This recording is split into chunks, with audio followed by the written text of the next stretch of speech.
Good morning, everybody. This is Grant from the Grant Sparks Show, and I'm going live on Instagram. Good morning, everybody. That's just 2 times there for you. We'll cut that later. Good morning. I hope you're doing fantastic. I was challenged today with the question, are we not actually afraid of failure, but afraid that we are more powerful than we can imagine? I was challenged with this question again. This is not the first time I've been challenged with this question. I've been challenged with this question again this week. And I want to answer this definitively for you, at least from the Grant Sparks, in my humble opinion, view on this quote from Marianne Williamson. Shout out to the person on TikTok who we've had a passing acquaintance and friendship over the years, and I have a huge respect for her. But this quote came up, and I want to contradict it. I want to challenge it a little bit. But before any of that, you know that if you're catching the show live anyway, we're going to do morning cup of gratitude before anything that you can think or do. You and I need to share a cup of coffee together. We need to actually, good morning, Alice Renee. I hope you're doing fantastic. I want to hear in the comments what you're grateful for this morning. And you know I'm going to start. Let's talk about it. I am so grateful this morning for this cup of coffee. It is so yummy. I got out to run. I'm thankful and grateful for my run this morning. I'm thankful and grateful for phenomenal weather. I'm thankful and grateful that today I have lined up on my schedule some meaningful work, purposeful work that I'm very happy with and I'm excited to do. I'm happy and grateful that my clients have been paying their invoices joyfully, and I'm grateful for that. What are you grateful for? I'm grateful for the opportunities in front of me. And I'll tell you one thing I'm absolutely grateful for. Bitcoin's at 98,000. I have been recording on Bitcoin, at least on this show, since it was about 17,000. We watched it go to 24,000. We watched it go to 32,000. A lot of you said, Grant, why do you talk about crypto and Bitcoin? I said, listen, there's not many things I know, but I know technology and I know what's going on with Bitcoin. I've been in Bitcoin since 2013. And of course, I'm very happy that it's close to 100,000. I'm super grateful for that. I'm grateful that I was able to see that early on, but I'm also grateful that there's a strong future for opportunities like Bitcoin, not financial advice, but I'm grateful for that. What are you grateful for this morning? What are you pumped about? What's getting you out of bed? This is the moment, whether you're watching on Instagram or you're watching on Twitch or YouTube or wherever you're at, jump in and tell me what you are massively grateful for, because that enables you to be receptive to what universe is doing for you and what is coming your way in the form of opportunity for the things you said you wanted. Or at minimum, it opens you up to receiving the things you have already been given and see that, you know what, your life's doing okay. That's what I'm grateful for. What are you grateful for? If you can't post in the comments, I just got to challenge you. You're emotionally constipated and you got to drop it in there and share with me so I can celebrate with you. Drop that in the comments. Now, let's talk about what you're actually afraid of. Are you afraid of failure? Are you afraid of the risk? Or are you afraid that you are powerful beyond measure? Let's talk about it. So I posted several items this week about goals on TikTok. I posted about goals on TikTok this week, and I have a few people that always jump in and add extraordinary value to the conversation. And one person challenged me with a quote from Marianne Williamson's book. And I have a huge respect for Marianne Williamson, how she's run several of her campaigns, how she manages politics and balances that with personal internal life. She says this. She said, our deepest fear is not that we are inadequate, but that we are powerful beyond measure. Our deepest fear is not that we're inadequate, but that we are powerful beyond measure. And this commenter, I have a huge respect for her and have a huge respect for Marianne Williamson's work. And this quote feels good on the ears. If you've been wrestling with imposter syndrome, the feelings of being inadequate, Alice Renee says, I am grateful for the present. We're only given a certain amount of heartbeats. Yes, we lost a friend and acquaintance in our community this last week, and it did always, as everyone who passes does, reminds us to cherish the time. Thank you, Alice Renee. I see that in the comments there. So this quote from Alice Renee, our deepest fear is not that we are inadequate, but that we are powerful beyond measure. It feels good on the ears, especially if you have been wrestling with any form of imposter syndrome, doubt, You've got goals, but you're not really sure about the outcome. It's gotten hard and difficult to achieve the thing you want to achieve. You might be wondering, am I adequate?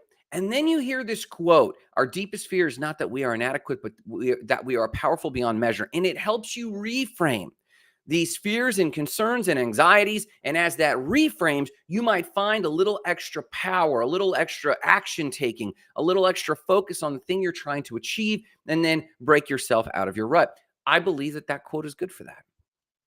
However, I believe it's largely confusing and disempowering. I've had this thought before. I've been following Marianne Williamson for a long time. I followed her through the Mind Valley group, and I've interviewed and coached people for the last 20 years on achieving their goals and personal performance. I've been doing this for 20 years because I have a gift to hear about the stories people tell themselves when they get stuck. And it's something that I just have an ear for, that I have a gift to coach. And I've seen people far surpass me in their businesses, far surpass me in their goals and personal lives in different areas. And as I coach people, that has thrilled me that I've been able to help people with that. When I hear people say this quote, I'm not afraid that I'm inadequate. I'm afraid I'm powerful beyond measure. It actually is a largely disempowering paradigm because people don't really know what action to take next. You see, I don't believe that it is our deepest fear that we are powerful beyond measure. I challenged this commenter on this, and she retorted to me. She said, Grant, I said, I think it's not that people are even afraid of being powerful or of being weak. I feel like people actually struggle to achieve their goals and are frustrated because they've had a lot of promises from gurus, a lot of promises from systems. And the truth is they lack the three core things. And at the time I mentioned clarity, total clarity, taking the time away from the social media and the inputs and the feeds, taking time away from the voices of the people in your life and pausing to actually get radical clarity, to know your inner voice, to be able to know what your conscience is telling you, what your intuition is telling you, and to actually take time away and do homework. And homework is not skimming feeds. That's getting input, and that's fine. That has its own purpose. But that is not research. That is not homework. I've interviewed so many people. I've coached so many people now, hundreds. And what I've found is when they get vulnerable about their core fears, their only core fears are that they won't achieve what they're trying to achieve. That's their core fear. They're not afraid. Some are afraid of being inadequate, what we call imposter syndrome. Most people that are experiencing imposter syndrome, it's not that they feel like they're an imposter. It's that they have not taken massive action in their life over and over and built a body of proof to themselves that they have what it takes to achieve the next thing. All they have seen is they've watched themselves quit. That's not a skills question. That's not a capability question. It's a discipline question. Do I really want it? Am I really going to go? They feel like an imposter because they're questioning not if they can do it, but if they're going to do what it takes to do it. Hear me on this. This is an important nuance. I've coached people enough in their goals and in their business and in the things they're trying to achieve, their dreams. I've coached enough people to realize when rubber meets the road, when they are challenged to pursue their goal, they're not confronted with whether or not they're capable. They're confronted with whether or not they have the stomach for what it's going to take. And let me clarify this. If you have a goal to be a world-renowned speaker, you're going to go through several seasons of that. I'm going to challenge you. Did you speak? Did you do any sort of public speaking this week? If you want to be a successful public speaker, you have to be doing some form of speaking every single day, at least every single week. Have you spoken publicly to one person, to 2, to 10? And as you face those things, most of the time they might say, I get stage fright. I don't know what to say. I don't know what I'd talk about. And they're just exhibiting anxiety and fear. Now, the anxiety and fear comes first and foremost from a little bit of stage fright, but then we give them this multi-syllable term called imposter syndrome. And they're like, I don't even know what that means. It's imposter. It's 4 syllables, 3 syllables. I don't even know what it means, but it means that I can't do the thing. I'm stuck. Terms like imposter syndrome, quotes like this from Marianne Williamson, our deepest fear is not that we are inadequate, but we are more powerful than we can imagine. If you give someone this quote and they have to act on it, what do? It's not a workable theory. It's not a workable philosophy. You're not afraid that you're more powerful than you can imagine. You know you are. You know you have big dreams. You know you are capable. That's why you're experiencing anxiety, not because you're afraid of that, but that you are that. And I dare say you're also not afraid that you're inadequate. You literally don't know how to structure your calendar. You literally are afraid of radically candid conversations with the people in your life.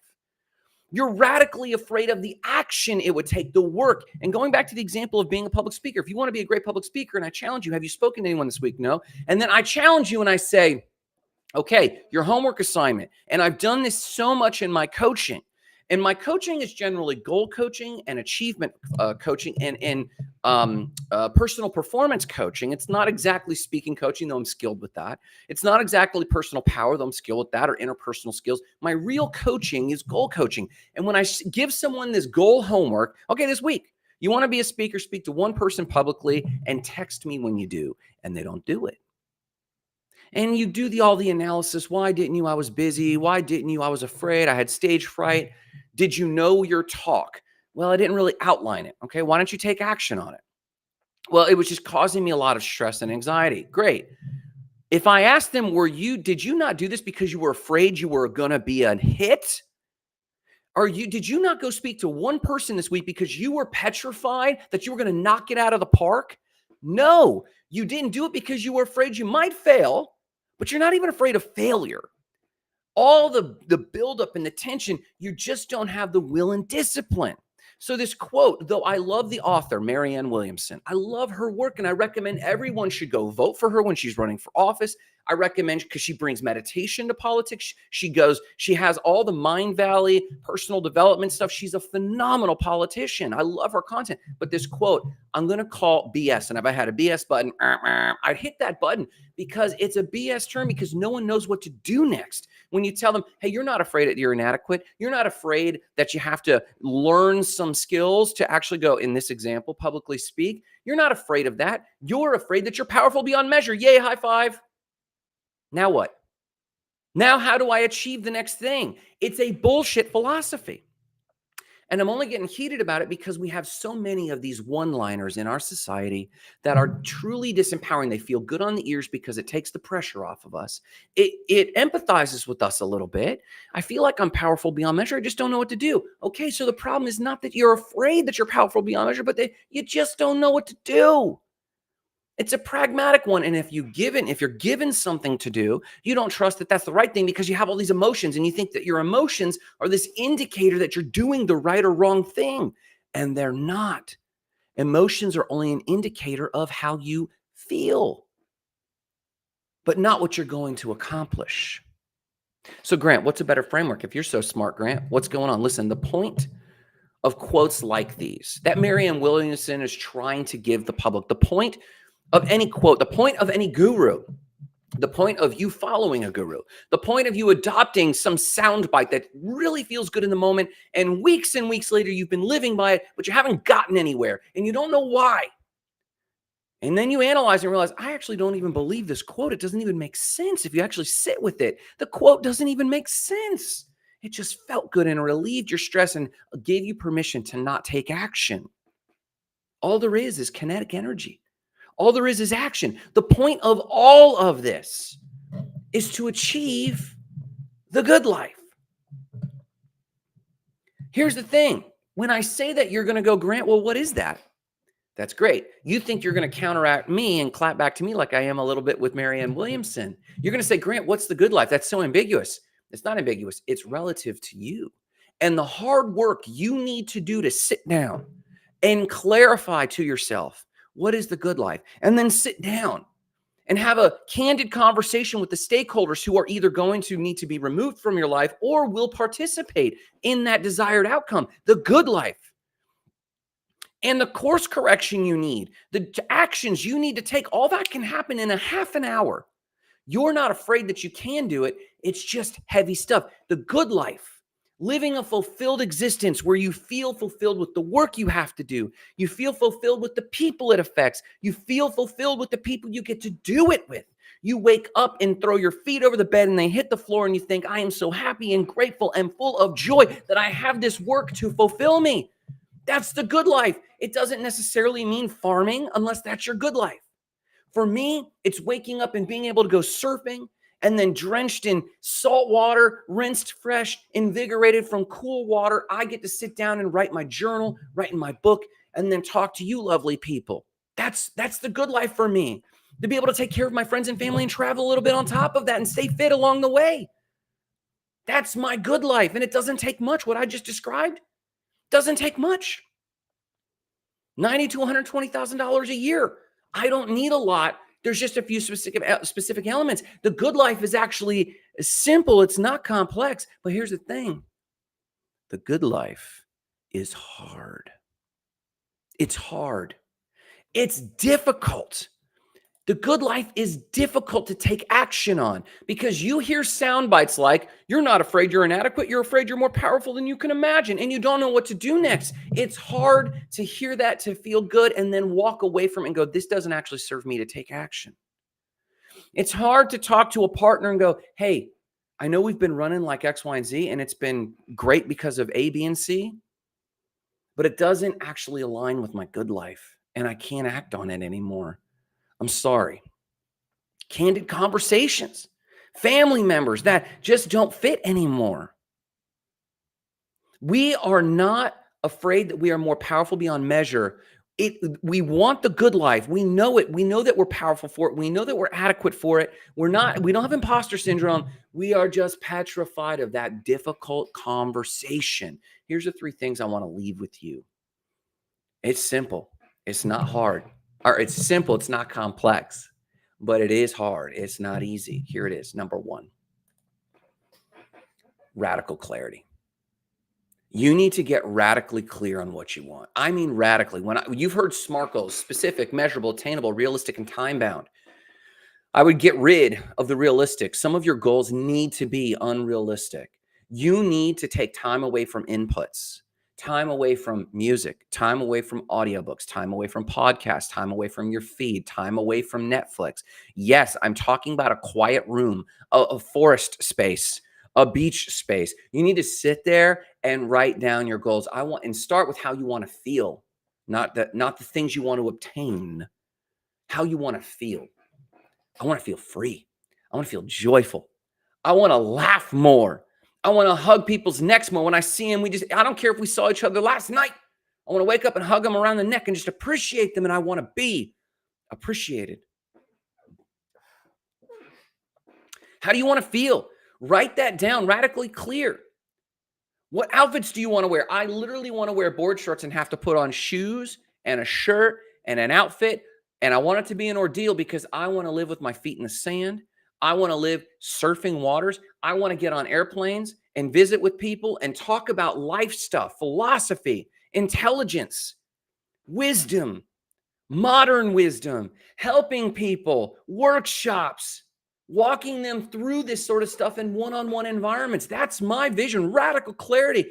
And if you're not contributing to that, or if you're antagonistic to that, I'm sorry, we're going to have to part ways. That's tough. And that leads to the second step. The number 1, you got to get radically clear. Take all the time you need. Thanksgiving's a great time. Do not go running out and watching the football game. Do not go running out to Black Friday. Take time away with your notebook, your pen, your app, and just write down. Get radically clear on how you want to feel, the fitness and health you want to have, the relationships, the healthy, happy relationships you really want, the life's work you want to act on, and the growth in spirituality. That's radically clear. Number 2, go have those conversations. This is the thing that people are actually afraid of. People are actually afraid of the tough conversations. This is my experience. They're afraid of the tough conversations. And this is really difficult. This is difficult in the world. This is the most difficult thing because all of our resources, all of our abundance comes through people, but so does all of our conflict. All of the benefits in society, in life, in being alive come through people. If I always wanted a surfboard, someone made that surfboard. If I want a dream house, a Spanish Mediterranean house on the beach, someone built that home and I paid money for it and I interacted with people. All the best things in the world happen through people. So do all the worst things in the world. And we're exhausted with people. We exhaust ourselves with people. You know why we're exhausted with people? We skim our feeds. We drench our ears in the voices of people that are just giving us hope and letting us down, giving us hope and letting us down, frustrating us, creating fear, creating anxiety, creating joy. And we just get so exhausted that when the voice of your real contact, twin flame, divine appointment, when that person's voice hits your ears over coffee or over a Zoom call, it's hard to distinguish that this is that person that you prayed for, because you have inundated yourself. And so we are avoiding conversations, not just difficult conversations, like normal conversations. We're avoiding people in the checkout line. Can I just do self-checkout at Publix or the grocery store? Great, I'll take it. Let me move on. Can I just like check myself out at the post office? Why? It's faster. It's not always faster, but it does avoid small talk. You don't even want to do small talk. And you're telling me you want to be a public speaker, a panel speaker, and you're avoiding people? And if you have that on small things, you're going to have that on big things like radical candor. The first thing is radical clarity. Once you get radically clear, you are now responsible to act on your vision. The next is radical candor. You've got to get radically clear with the people around you. You got to have the tough conversations with the people around you of the course you're going to take. And if it's going to be a difficult conversation, if you predict that this person's not going to be on board and it's going to be a very difficult conversation, then I present for your consideration, show them how they can participate. Give them a few options. Hey, we can move forward like X, and I'd love for you to be a part. But at some point, it then does become their decision. Well, you should just cut people off. No, because part of my good life is not needing to cut anyone off. Part of my good life is creating space for everyone should they choose to join me. And if they choose to move on, for everyone to go, hey, it looks like you're moving on. I love you and I want you around. Come back anytime. But I'm not going to give the negative. It was like we're programmed that when people come and go, it has to become this negative thing. It's not. It just needs to be a, hi, I've got to focus on my thing. And it sounds like you got to focus on yours. Radical candor. This is the thing people are actually petrified of doing. Now, once you've had radical clarity, and if you're watching, you can see some of these thumbnails come up or some of these captions. And then you have radical candor. The next thing, the only thing, the last thing, is radical course correction. Radical course correction. How have you been managing your calendar? You got to radically change it. How have you been managing when you punch in and punch out? You got to radically change it. How have you been handling your nutrition and your diet? Got to radically change it. Go out and on Amazon. If it's nutrition and you haven't been eating right, go on Amazon and buy containers for your pills, for your vitamins, for your protein powder. Go get the protein powder in right now. Just do it. It's course correction. It doesn't have to be perfect. It just has to be a step in the right direction, but it's got to be radically firm. There's a quote I heard this week from Jesse Itzler. He's a world-renowned speaker. He's done ultra marathons. He's lived with David Goggins, and he has a tool called the Big Ass Calendar, and we like this tool. And he had this quote, and it's this. He said he doesn't use this often, but when he does, his family and friends know to either get on board or get out of the way. And the phrase is this. I'm going to leave you with this phrase. This is your phrase now. Adopt this. Under no circumstance. And what comes after that is the challenge that you're facing right then. You say, under no circumstance will I not achieve my diet goals. Under no circumstance will I stop. Under no circumstance will I fail. And that certainty sends to your nervous system a calmness. Under no circumstance am I going to, I don't know what's going to happen. You can't plan for every contingency. You can plan for a lot, and I recommend you do. But it starts with total certainty. Under no circumstance am I going to deviate. Oh, I'm sorry. I missed some quotes here from Jarrett. Jarrett, how's it going? Staying focused to get clarity is a superpower in a world of digital distraction. Love this, Grant. Jarrett, love you, brother. Can't wait to be on Jarrett's show. Watch for our live. We're going to be talking soon. And if you're watching on Instagram, this is probably on YouTube and LinkedIn and other places that I'm at. And then Jarrett says this. He says, this quote is the genius behind the movie Coach Carter, Which quote, the thing that we're afraid that we're powerful beyond measure, it could be. And I'm contradicting it a little bit right now, and it's powerful and motivational in certain moments, but maybe that's the quote we're talking about. Not entirely sure. But going back to this final point here, radical course correction. When I do goal coaching, what I find is this. I spend a lot of time talking through fears, talking through procrastinations, systems of procrastination, habits, just habit patterns. People aren't actually even afraid. They're just habitually underperformers. Well, I clock out at work a little bit around 4:30, and then I putz around the house a little bit. I catch up on my feeds, cool. I watch Netflix, great. And they've then spent 2 hours. Do you know I've built an entire platform for influencers in less than 2 hours that we're making money on, called DMO Go, dmogo.io. It's a little micro platform, micro tool for influencers to get the exact context they need for travel boards. We built this, me and Nicole and Hotspark, we built this in just about 2 hours of and a little bit extra. So while someone was watching Netflix, we built this. And so a system of procrastination is actually more often, it's as simple as that. Why do we complicate it with fancy quotes? Why do we complicate it with huge psychological systems? I used to say this about the Christian church. Do you know how complicated, how many theologies you have to believe before you can believe in the core Christian doctrine that Jesus came to save you? Do you know how many other things you have to believe? You have to believe that you're inherently evil. You have to believe that your life is inherently bad. You have to believe that you're sinful. You have to believe that you were in a relationship with God and now you're not. There's so many things you have to believe before you then go, oh, I believe it now. But it's like that for every corner of most people's lives. Here we go. I want to get my fitness and nutrition. I want to get down to 12% body fat, do a photo shoot. Fantastic. Go out for runs every day and eat less than you burn. Count your calories. Just count your calories. Well, I need to get my macros right. No, you just literally need to eat less calories than you consume by about 200 or 300 calories, and you'll make progress. But ideally, about 500 calories less. And all it takes, simplest thing. It's not complex. Record your calories. A week goes by and they don't do it. Why not? 2 weeks goes by and they don't do it. Why not? Well, my kids, well, my family, well, my spouse, well, my working partners, they all go out to eat every day. Okay. That's where radical candor comes in. Nicole comments, oh man, all it is counting calories. That's literally it.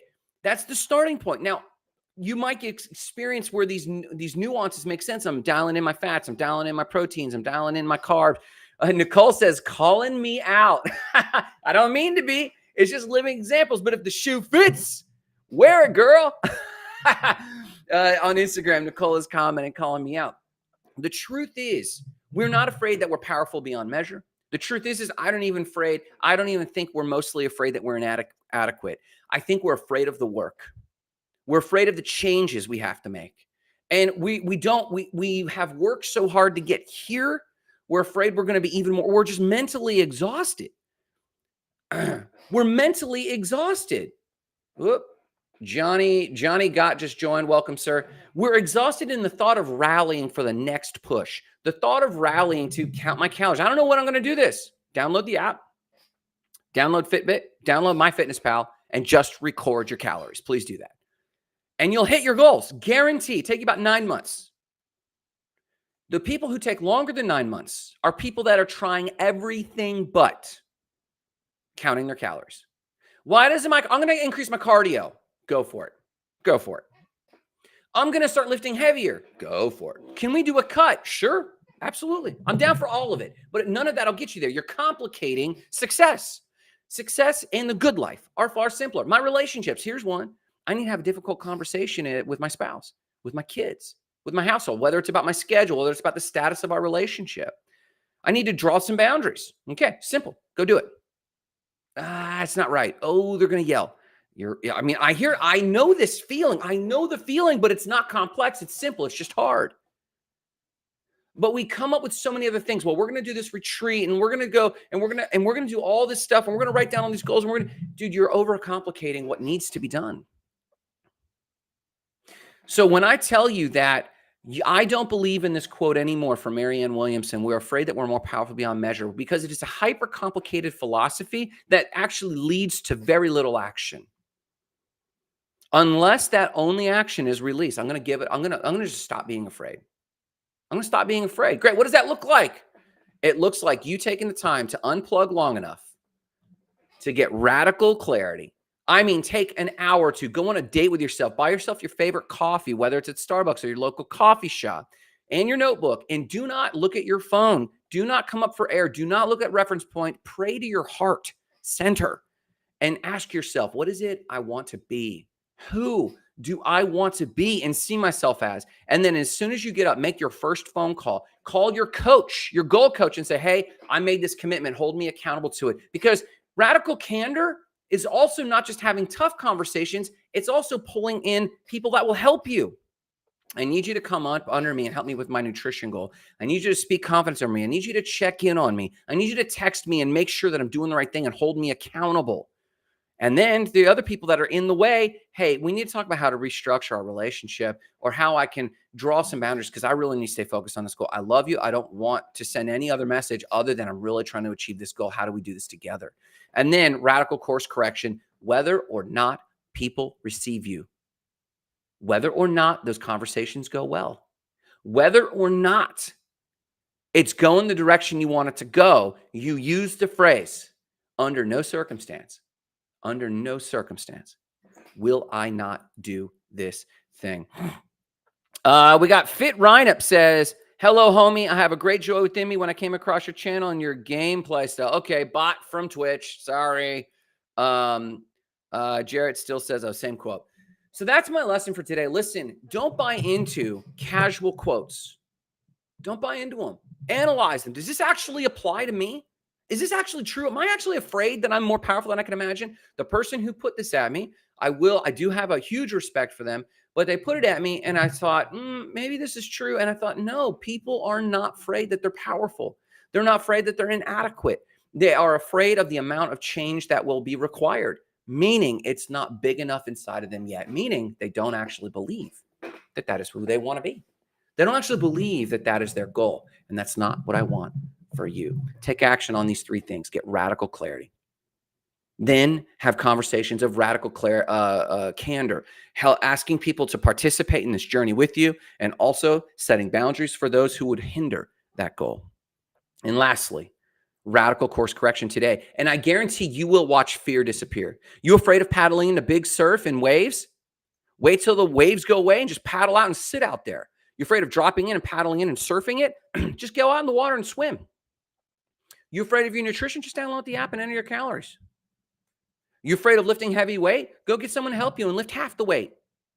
Atomic Habits, start something, but most of you are not starting anything. You do that today, and I guarantee the good life will start to simplify itself to you. It will clarify itself to you. Your tribe will start to reconfigure itself so you're not wrestling with your tribe so much, and you will see radical progress. Why am I talking about any of this? Well, I want you to achieve more, be more fulfilled, because the world needs you living your fullest life. But no matter what you do today, remember the mission: igniting lives of explosive significance, starting with your own.